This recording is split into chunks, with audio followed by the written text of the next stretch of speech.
સમસ્ત ગુજરાતના સર્વ સમાજને મારા નવઘણજી ઠાકોરના પ્રણામ અને વંદન। આજે ફેસબુક લાઈવ માધ્યમથી સમગ્ર ગુજરાતના સર્વ સમાજના દીકરા અને દીકરીઓ આગામી પોલીસ ભરતીની તૈયારી કરે છે। તેમના માટે ખાસ અગત્યનો સંદેશો છે। પોલીસ ભરતીની અંદર જે દોડના ગુણ હતા એ આગામી પહેલા જે ભરતી હતી એની અંદર બધા મજરે આવતા। વર્તમાન સમયની અંદર સરકારે ભરતી નિયમની પોલિસી બદલી, નીતિ નિયમ બદલી અને દોડના ગુણ નાબૂદ કરી દીધા છે। તમારે પોલીસ ભરતીની અંદર દોડના ગુણ જો ના ગણવા હોય તો છોકરાઓને દોડાવો છો શું કેમ મારું કયો? અને દોડના ગુણ નાબૂદ થવાથી સમગ્ર ગુજરાતમાં ગ્રામ્ય વિસ્તારમાં વસતા સર્વ સમાજના દીકરા અને દીકરીઓને ખૂબ નુકસાન છે।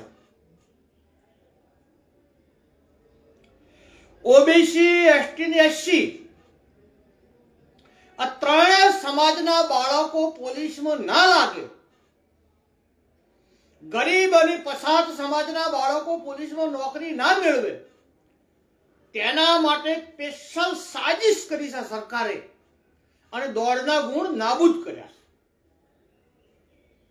છે। સમગ્ર ગુજરાતની અંદર ઓબીસી સમાજમાં આવતા તમામ બાળકો જે પોલીસની તૈયારી કરે છે તે લોકો, એસસી સમાજના તમામ બાળકો જે પોલીસની તૈયારી કરે છે, એસટી સમાજના જે બાળકો પોલીસની તૈયારી કરે છે અને જે ગ્રામ્ય વિસ્તારમાં વસતો સર્વ સમાજના બાળકો જે પોલીસની તૈયારી કરે છે તેમને પોલીસ ભરતીની અંદર દોડના ગુણ નાબૂદ કરવાથી ધરાહાર નુકસાન અને અન્યાય છે। એટલે સમગ્ર ગુજરાતના બક્ષીપંચ સમાજને, ઓબીસી સમાજને હું કહેવા માંગુ છું કે તમે તમારા લીડરો, તમારા નેતાઓના ભરોસે રહેશો તો તમને નુકસાન જશે। કોંગ્રેસના નેતાઓ હોય કોંગ્રેસના ગુણ ગાય, ભાજપના નેતાઓ હોય ભાજપના ગુણ ગાય, આમ આદમીના નેતાઓ હોય આમ આદમીના ગુણ ગાય, તો ઓબીસી સમાજના ગુણ કોણ ગાશે? ઓબીસી સમાજના બાળકોને દરેક ભરતીની અંદર ઓબીસીને નુકસાન થઈ રહ્યું છે ગુજરાતમાં, ધરાહાર નુકસાન। સીધી રીતે તમને હિસાબ આપું કે 10,000ની પોલીસની ભરતી થાય તો 2700 બાળકો ઓબીસી ના આવવા જોઈએ। આ એક ગુજરાતી ગણિત। પણ જ્યારે મેરિટ પડે, જ્યારે લિસ્ટ બને અને જ્યારે ફાઇનલ ભરતીના ઓર્ડર આપવામાં આવે તારે 500 થી 600 સીટો આપણી ઉડાડી મેળવવામાં આવે છે બક્ષીપંચ સમાજ। એટલે સમગ્ર ગુજરાતના બક્ષીપંચ સમાજને જાગૃત થવા વિનંતી કરું છું। અને બક્ષીપંચ સમાજની અંદર આવતા મોટા સમાજ, સૌથી ગુજરાતમાં બક્ષીપંચમાં મોટામાં મોટો સમાજ ગુજરાતનો ઠાકોર સમાજ, બીજા નંબરનો ગુજરાતનો કોળી સમાજ, ત્રીજા નંબરનો ગુજરાતનો રબારી સમાજ, ચોથા નંબરનો ગુજરાતનો ભરવાડ સમાજ। આવા જે 4 સમાજો મોટા ઓબીસીમાં આવે છે એ ચારે 4 સમાજોને જાગૃત થવા માટે હું વિનંતી કરું છું। અને સમગ્ર ઓબીસીમાં આવતી તમામ જાતિઓ સમાજને મારી વિનંતી છે, જાગૃત બનો। તમારા બાળકો વહેલા 4 વાગે ઉઠીને દોડે છે, બાળકો 5 વર્ષથી મોંઘી ફી આલી લાઇબ્રેરીમાં વાંચે છે, સારા ક્લાસીસમાં ટ્યુશન લે છે, પરંતુ સરવાળે શું થાય છે? અન્યાય થાય છે। એટલે હું અને મારા મિત્ર મંગાજી ઠાકોર ડેર બંને જણે નક્કી કર્યું છે કે ગુજરાતની અંદર બક્ષીપંચ ઓબીસી સમાજને ન્યાય અપાવશે. અમે પ્રતિજ્ઞા કરી છે કે ગુજરાતના ઓબીસી સમાજ માટે ભલે જે કરવું પડે એ કરવું છે, પણ ગુજરાતના ઓબીસી સમાજને ન્યાય અલાવશે. ટૂંક સમયની અંદર અમે રણનીતિ નક્કી કરવાના છે અને ગુજરાત સરકારને હું કહેવા માંગુ છું કે જ્યાં સુધી સરકાર જીઆર ના સુધારે, તેનો કાયદો ના સુધારે, બાળકોને દોડના ગુણ સામેલ કરવાનો નવો જીઆર ના કરે, ત્યાં સુધી પોલીસની ભરતી કરતા ને, અને ભરતી કરશો તો અમે ગુજરાતમાં આંદોલન કરીશું. ચાહે અમને જેલમાં ગાળવા હોય તો ગાળી દેજો, મારવા હોય તો મારી દેજો, તમારે જે કરવું હોય એ કરજો, પણ ગુજરાતના બક્ષીપંચ સમાજના બાળકો માટે અમે લડવાના. સમગ્ર ભારત દેશની અંદર ઘણા બધા રાજ્યોની અંદર જેટલી ઓબીસી ની વસ્તી છે એટલી અનામત છે, તો ગુજરાતમાં ઓબીસી સમાજની 54% વસ્તી છે, 54% અનામત કરો અને પછી તેનું વર્ગીકરણ કરો. જેની જેટલી સંખ્યા એટલી એની ભાગીદારી. અમે કોઈ પણ સમાજને અન્યાય કરવા માંગતા નથી, કોઈ પણ સમાજનું અહિત કરવા માંગતા નથી. ગુજરાતની અંદર ઓબીસી સમાજની 54% વસ્તી છે, તો 54% ઓબીસી અનામત કરો એવી અમારી માંગણી છે. પોલીસ ભરતીની અંદર દોડના ગુણ દાખલ કરો. ઓબીસી, એસટી, એસસી ની ત્રણે સમાજની અનામત બંધારણમાં મળી છે, બંધારણમાં જે અધિકાર મળ્યા છે તે મુજબ એટલી સીટો ભરો અને ગુજરાતના સહકારી માળખાની અંદર ઓબીસી, એસટી, એસસી અનામતનો અમલ કરો.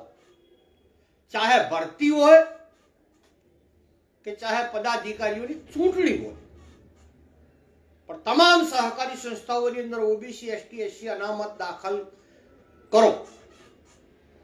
એટલે ગુજરાતની અંદર ટૂંક સમયની અંદર હું અને મંગાજી ઠાકોર સમગ્ર ગુજરાતના ઓબીસી સમાજને વિનંતી કરું છું, આવો આપણે સૌ સાથે મળી આવનારી ભાવિ પેઢી માટે, આપણા બાળકો માટે, આપણા દીકરા દીકરીઓ માટે જે રાત દિવસ વચે છે, દોડે છે, કાળી મજૂરી કરે છે અને સતત અમને ઓબીસી ની અંદર દરેક ભરતીમાં અન્યાય થઈ રહ્યો છે, એટલે સમગ્ર ગુજરાતના ઓબીસી, એસટી ને એસસી સમાજના બાળકો જે પોલીસની તૈયારી કરે છે, દીકરા દીકરીઓ, તેમજ ગ્રામ્ય વિસ્તારમાં વસતા સર્વ સમાજના દીકરા દીકરીઓને વિનંતી કરું છું કે પોલીસની અંદર દોડના ગુણ નાબૂદ કરવાથી આપણી સમાજને ખૂબ મોટું નુકસાન થઈ રહ્યું છે. એટલે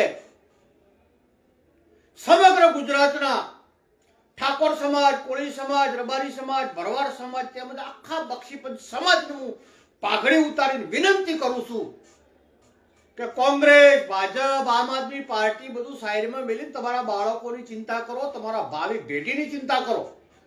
આવનાર ભવિષ્યની અંદર સમગ્ર ગુજરાતની અંદર આ ઓબીસી સમાજ સાફ થઈ જશે. અમારા 3 મુદ્દા છે. પહેલો મુદ્દો, પોલીસ ભરતીની અંદર દોડના ગુણ દાખલ કરો. બીજા નંબરનો મુદ્દો અમારો, ગુજરાતમાં ઓબીસી ની 54% વસ્તી છે, 54% અમને અનામત આલો. અને ત્રીજો મુદ્દો અમારો, દરેક ભરતીની અંદર મૌખિક ઇન્ટરવ્યુ બંધ કરો.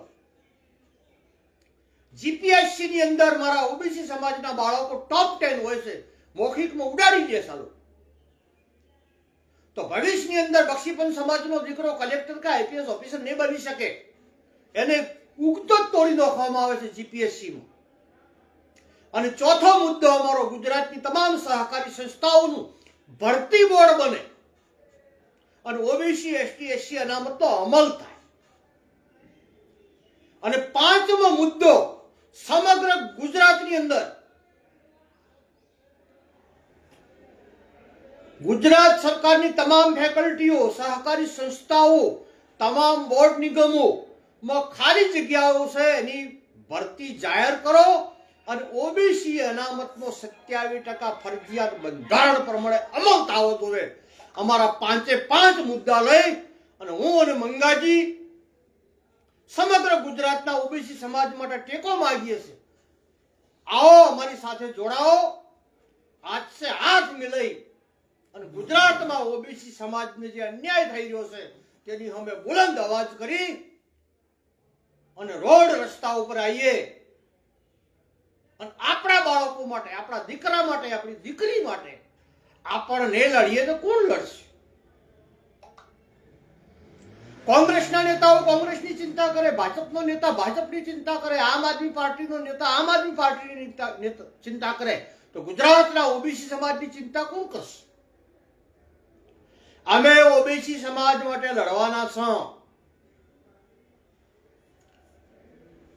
ભલે લડતા લડતા શહીદ થઈ જઈએ કે વીરગતિ પામીએ એનો કોઈ અમને અફસોસ નથી, પણ ગુજરાતમાં ઓબીસી સમાજને ન્યાય અપાવો છે. આ જ નિર્ધાર સાથે અમે બહાર નીકળવાના છે. સમગ્ર ગુજરાતના ઓબીસી સમાજને મારી વિનંતી છે કે એસસી સમાજ જેટલો જાગૃત છે, એસટી સમાજ જેટલો જાગૃત છે, પણ ઓબીસી સમાજ હજી ઊંઘે છે. કેનના ઇન્જેક્શન તમને મારવામાં આવ્યા છે, પરંતુ વર્તમાન સમયની અંદર ગુજરાતમાં ઓબીસી સમાજને ખૂબ અન્યાય થઈ રહેલો છે. અન્યાયની સામે બુલંદ અવાજ કરવાનો છે. ગુજરાતમાં ઓબીસીની 54% વસ્તી છે. 54% ઓબીસીને અનામત આલો અને પછી વર્ગીકરણ કરો તો જ સાચો ન્યાય મળે. વર્ગીકરણનો મુદ્દો ઉભો કરીને અંદર ઓબીસીને લડાઈ મારવાનો તમે ધંધો આદર્યો છો. સમગ્ર ગુજરાતના ઓબીસી સમાજને હું વિનંતી કરું છું કે કોંગ્રેસ ભાજપના હારલા સાઈડમાં મેલી ઘૂંઘટા એક બાજુ કરી અને તમારા દીકરા અને દીકરી માટે અમને સાથ આપો એવી વિનંતી કરું છું.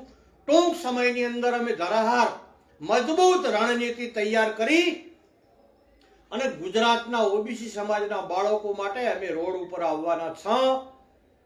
ભલે પ્રાણની આહુતિ આલવી પડે તો આપીશું, ભલે ગોળી ખાવી પડે તો ખાઈશું, ભલે જેલમાં જવું પડે તો જઈશું, કો તો અમે ફના થઈ જઈએ, કો તો મરી જઈએ, બાકી જે થવું હોય થાય. મારો દ્વારકા વાળો કરે ખરું, પણ ગુજરાતના ઓબીસી સમાજ માટે હું અને મારા મિત્ર મંગાજી ઠાકોર ડેર બંને જણા લડવાના છો. ટૂંક સમયની અંદર રણનીતિ તૈયાર કરી અને ઉત્તર ગુજરાતમાંથી ચાલતા ગાંધીનગર આવવાના છે. રાજ્યપાલશ્રીને આવેદન પત્ર આપવા માટે રસ્તામાં ઓબીસી સમાજના ગોમડા આવતો હોય, તમારી બને તો અમને સહકાર આપજો. હુકો રોટલો મળે તો અમને ખવડાવજો. ઊંઘવા ગાદલું ના હોય તો તાપડું હાલજો. અમે ભય હોઈ રહીશું, ભૂખે મરીશું, ગમે તેવી કષ્ટી વેઠી. આ જે પોલીસની ભરતી જાહેરાત પડી છે 14,500ની, એમાં દોડના ગુણ સરકાર જોડે દાખલ કરાવાશે. એ જ નિર્ધાર સાથે ટૂંક સમયની અંદર કાર્યક્રમની જાહેરાત થશે. સમસ્ત ગુજરાતના ઓબીસી સમાજને જોડાવા માટે મારી નવગણજી ઠાકોરનું આહવાન અને વિનંતી છે. આપ સૌને જય જય ગરવી ગુજરાત, જય ઓબીસી, જિંદાબાદ. સૌને પ્રણામ અને વંદન. મારી વિચારધારા ગુજરાતના હર યુવાન સુધી મોકલી આપજો તેવી વિનંતી કરું છું. કમસે કમ તમારી કોઈ ના બને તો બેઠા બેઠા મોબાઈલમાં હોજનને શેર કરીને પણ અમારી વિચારધારા ગુજરાતના હર બક્ષીપંથ સમાજ સુધી મોકલી આપજો તેવી પ્રાર્થના કરું છું. આપ સૌને પ્રણામ અને વંદન. જય જય ગરવી ગુજરાત.